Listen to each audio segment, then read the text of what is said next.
I never believed the phrase, "You never truly know someone."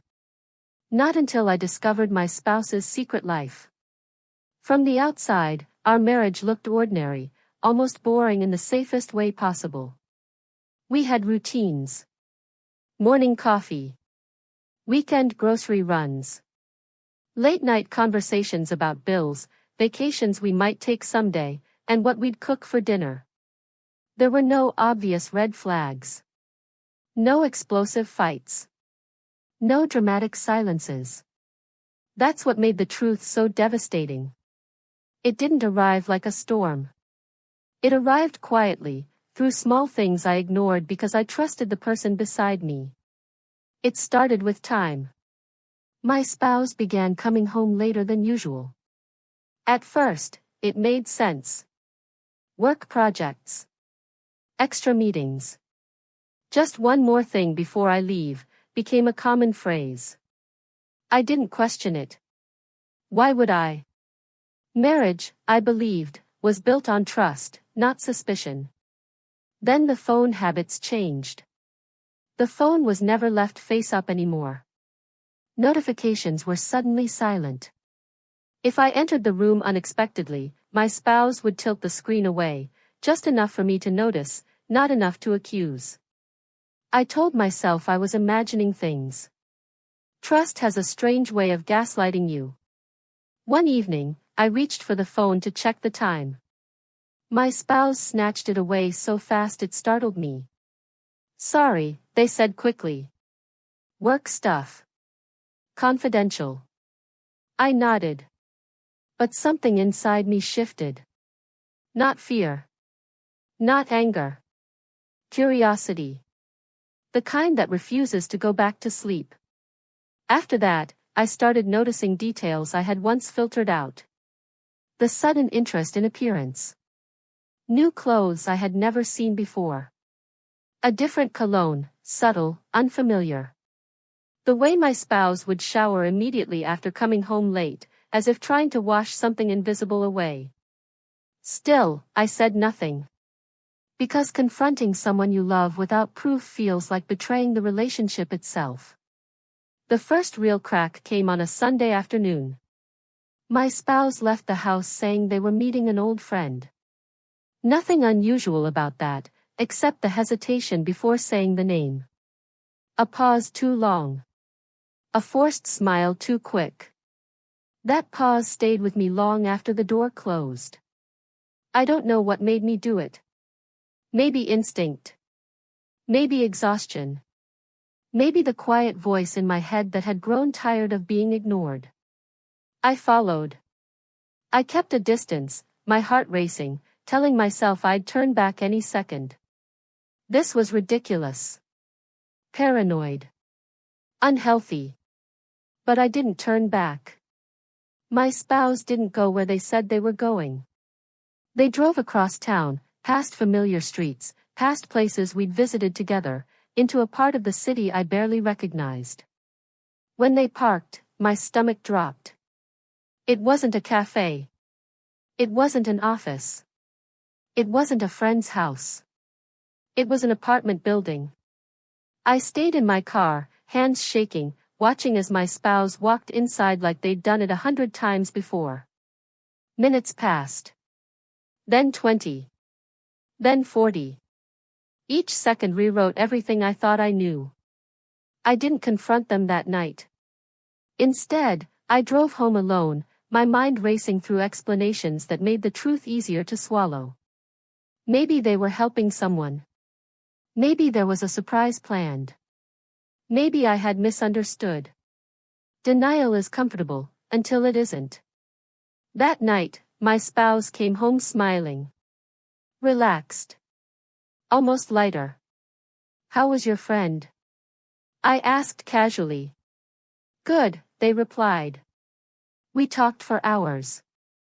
The lies slid off their tongue effortlessly. I smiled back. But inside, something broke.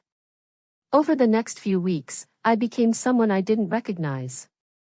I listened more carefully. Watched more closely. I hated myself for it, but the truth demanded attention. And then one night, the secret life revealed itself. It wasn't a message notification. It wasn't lipstick on a collar. It wasn't even another suspicious trip. It was a name. A name I didn't recognize, but one my spouse reacted to instantly. We were at dinner with friends when someone casually mentioned a community event. They laughed and said, "Oh, I know someone involved in that." They said the name. My spouse dropped their fork. The sound echoed louder than it should have. I watched their face drain of color. "You okay?" someone asked. "Yeah," my spouse said quickly. Just, surprised. But I wasn't fooled. Later that night, when we were alone, I asked, "Who's that?" They stiffened. "Who?" "The name," I said calmly. You reacted like you'd seen a ghost. Silence filled the room. "Just someone from the past," they said. "It's nothing." Nothing. That word again. I didn't push, at least not yet. Instead, I did something I never imagined I'd do in my marriage. I searched. Not obsessively. Not immediately. Just enough to know if I was crazy. What I found didn't look like an affair. It looked like a second identity. Different social media accounts. Different circles. Different photos. Photos where my spouse looked like a stranger, confident, expressive, living a life that didn't include me at all. They weren't cheating in the way I expected. They were existing without me. I felt like I was standing outside my own marriage, looking through glass. When I confronted them, I expected denial. What I didn't expect was relief. They sat down slowly, ran a hand over their face, and said something I will never forget. "I was hoping you'd find out." My heart stopped. "Hoping?" I whispered. "I didn't know how to tell you," they said. So I kept living both lives. Both lives. That was when I realized this wasn't just about secrets. This was about a person I had never truly known. And whatever came next would change everything. "I was hoping you'd find out." Those words didn't just confuse me. They hollowed me out.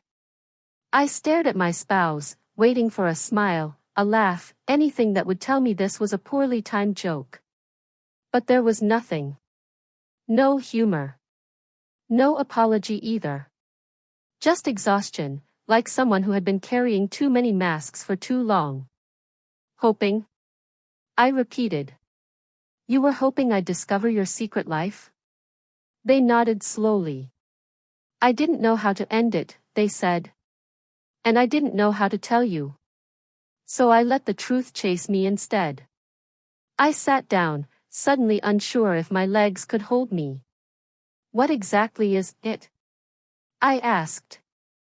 "Because from where I'm standing, it looks like you're living an entirely different life." They exhaled deeply, rubbing their hands together like someone preparing for a confession they'd rehearsed 1,000 times but never spoken aloud. "It started years ago," they said. "Before you noticed the late nights. Before the phone habits changed." My chest tightened. "You mean before we were married?" I asked. "Yes," they replied quietly. That single word felt heavier than everything else combined. "I didn't cheat on you back then," they added quickly. "Not physically. But emotionally? Mentally? I was already split." Split. That word echoed in my head. "I felt trapped in who everyone expected me to be," they continued. "At work. In my family. Even in our relationship, not because of you, but because I never learned how to be honest about who I really was." I leaned forward. "So you created someone else?" "Yes." I wanted to scream. Instead, I whispered, "And you thought hiding that from me was better than trusting me?" They looked up then, eyes glassy. "I was afraid if you knew the real me, you'd leave." The irony almost made me laugh. So you chose to lie, I said. And somehow thought that would keep me. Silence. Then they said something that shifted everything again. The second life wasn't just an escape, they said. It was where I felt alive. That hurt more than any betrayal I could imagine. You felt alive without me, I said flatly. No, they said quickly. I felt alive as myself. I stood up, pacing the room, trying to process what that meant. So all those nights you said you were working late. I was being someone else. And the apartment? That's where that version of me exists. I stopped walking.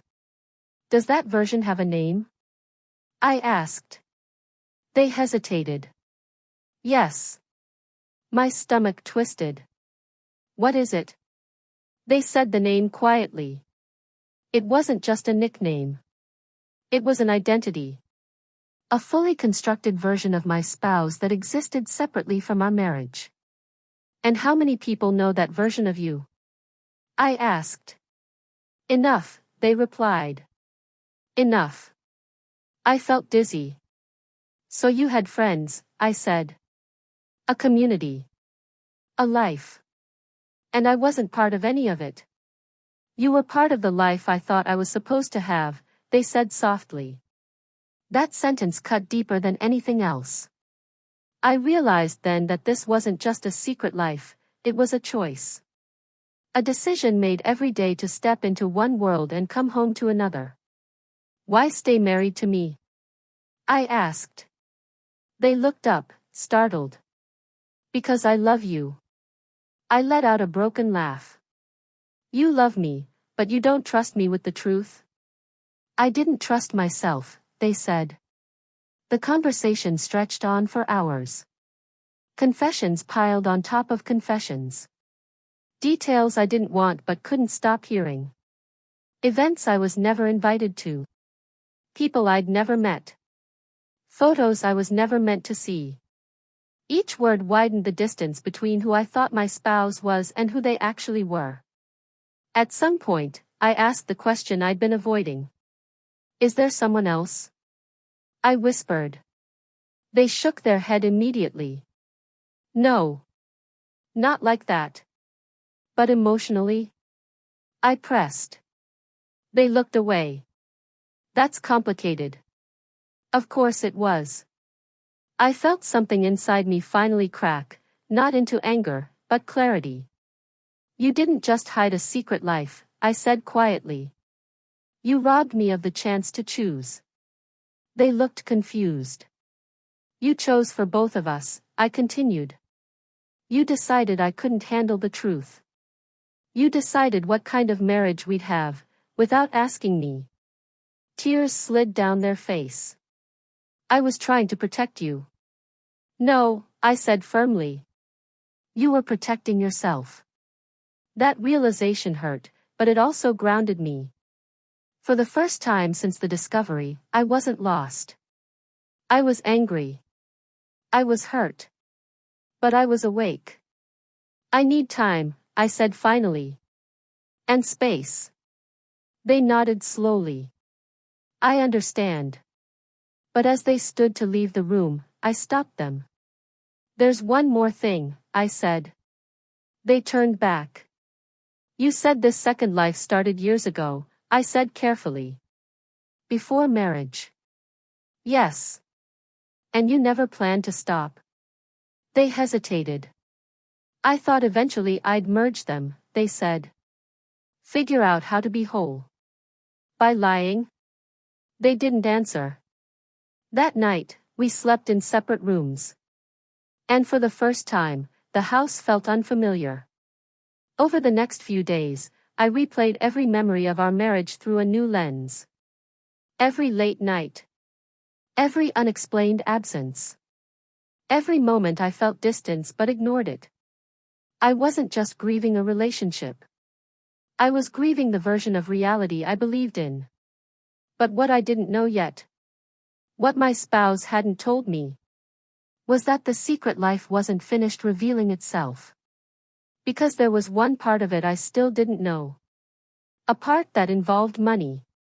And lies far bigger than identity.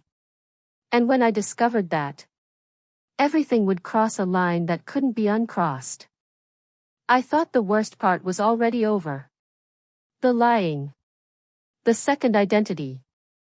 The realization that my marriage had been split down the middle long before I noticed. I was wrong. The truth has layers. And the deeper you dig, the darker it gets. The financial discovery happened by accident. That's how most life-altering revelations arrive, not through confrontation, but through routine. I was paying bills one afternoon, trying to keep my mind busy while my spouse stayed with a friend. The house felt empty, but calmer. Like the walls were finally breathing. That's when I noticed a bank notification pop up on the shared tablet we sometimes used for streaming. At first, I ignored it. Then I saw the amount. It wasn't a small transfer. It wasn't a mistake. It was a number big enough to demand attention. I opened the banking app. I told myself I had a right. This was shared money. Shared responsibility. What I found made my hands go numb. There was an account I had never seen before. Not joint. Not personal. Hidden. I clicked into it, my pulse hammering. Transaction after transaction appeared on the screen, rent payments, deposits, withdrawals, purchases tied to places I didn't recognize. The apartment. The second life. This wasn't a hobby or an escape anymore. This was a parallel existence financed with money I helped earn. I felt sick. When my spouse came home that evening, I didn't wait. "You hid money from me," I said flatly. They froze in the doorway. I found the account. Silence filled the space between us. "You said this was about identity," I continued. "About fear. About honesty. But you built an entire financial structure behind my back." They slowly set their bag down. "I didn't know how to explain it," they said quietly. "You didn't try," I replied. They ran a hand over their face. "It started small." "It always does," I said. They explained how it began, small transfers, justified as, just in case, money. A safety net. Independence. Control. Then it grew. As the second life grew more real, it demanded more resources. More space. More money. More lies. "You used our savings," I said. They nodded. "Not all of it, but enough. Enough to shatter what little trust remained." "You made financial decisions for both of us without my consent," I said. "Do you understand how serious that is?" They looked ashamed, but still defensive. "I was going to replace it." "When?" I asked. "After you decided which life to keep." That question hit harder than I expected. They didn't answer.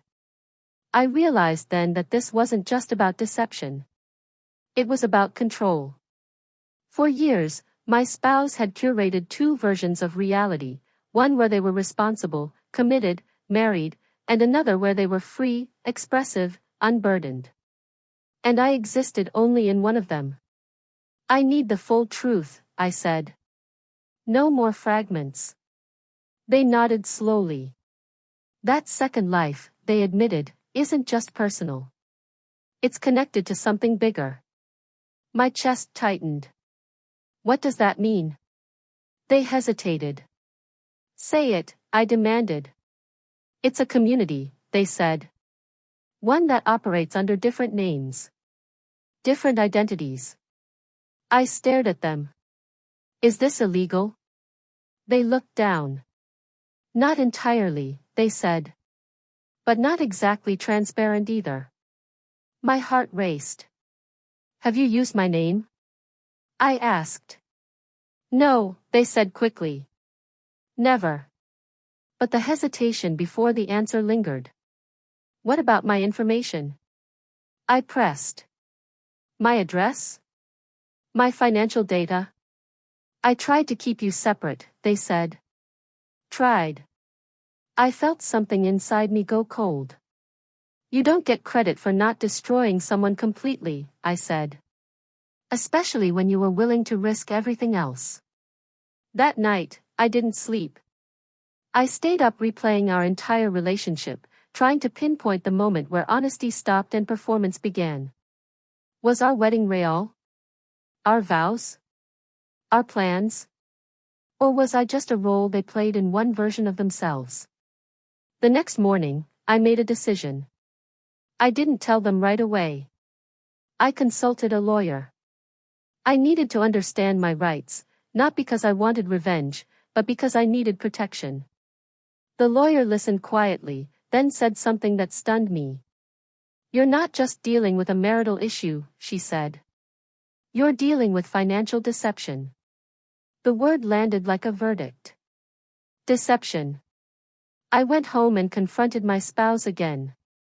I spoke to a lawyer, I said calmly. Their face drained of color. I'm not threatening you, I added. I'm telling you where this is headed if we don't handle it responsibly. They looked terrified. I never wanted it to go this far, they whispered. But it did, I said. Because you let it. For the first time, I saw fear in their eyes, not of losing me, but of consequences. And that told me everything. Here's what's going to happen, I said. You're closing the hidden account. You're transferring back what you took. And you're ending the second life, completely. They swallowed hard. And if I can't, they asked. I met their gaze. Then I will. The room felt heavy with finality. But even then, even after everything, there was still one secret left. One that had nothing to do with money or identity. One that involved the real reason the second life existed in the first place. And when I learned that truth, I realized my marriage hadn't just been built on lies. It had been built to hide something much darker. I thought the final secret would be explosive. Illegal activity. Another relationship. Something dramatic enough to justify the years of deception. The truth was quieter than that. And somehow, worse. It came out slowly, not because my spouse wanted to tell me, but because there was nowhere left to hide. The second life wasn't created for pleasure. It was created for escape. My family doesn't know who I really am, my spouse said one evening, sitting across from me like a stranger. Not the person I am inside. Not the choices I would make if I weren't afraid. I listened. Not because I owed them forgiveness, but because I owed myself understanding. I grew up learning that survival meant pretending, they continued. Pretending to be agreeable.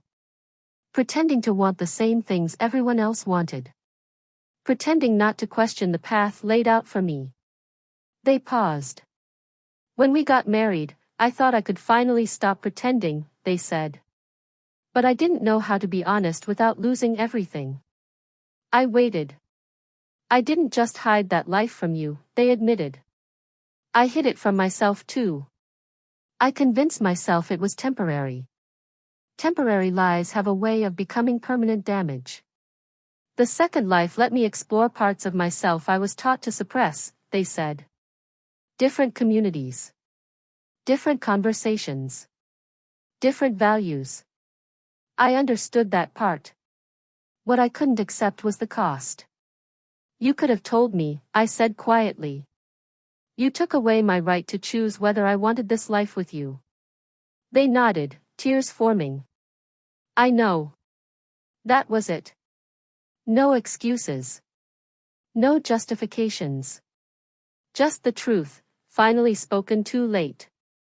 I didn't cheat on you, they said. I didn't plan to leave you.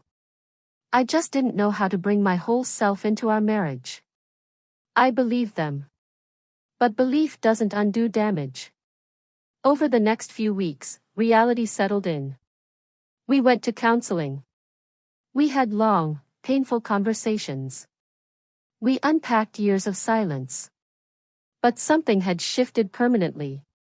Trust doesn't shatter all at once. It erodes. And once it's gone, love alone isn't enough to rebuild it. One night, sitting across from each other in a quiet room, I said the words I'd been avoiding. I don't think we can fix this. They didn't argue. They didn't beg. They just nodded. I was afraid you'd say that, they whispered. But I understand. That was the moment I knew I was making the right decision. We didn't end things in anger. We ended them in honesty. We divided finances. Closed accounts. Untangled the life we'd built together piece by piece. It was painful. But it was clean. The hardest part wasn't losing my spouse. It was losing the future I thought I had. The person I thought I was married to. The certainty I thought defined my life. But slowly, something unexpected happened. I felt lighter. Without the constant undercurrent of doubt. Without questioning my reality. Without trying to make sense of contradictions. I started sleeping better. Breathing deeper. Trusting my instincts again. Months later, I ran into my former spouse unexpectedly. They looked different. More grounded. More honest. I'm living as myself now, they said quietly. Fully. No secrets. I nodded. I'm glad. And I meant it. Because despite everything, I didn't wish them harm. I wished them truth. As for me, I learned something invaluable. Love without honesty is performance. Commitment without transparency is control. And a relationship built on half-truths will eventually collapse under its own weight. I don't regret discovering my spouse's secret life. It saved me from living one of my own. Now, when I hear people say, "You never really know someone," I understand what they mean. But I also know this. You don't need to know everything about someone. You just need to know the truth. And if they can't give you that, then the bravest thing you can do is walk away.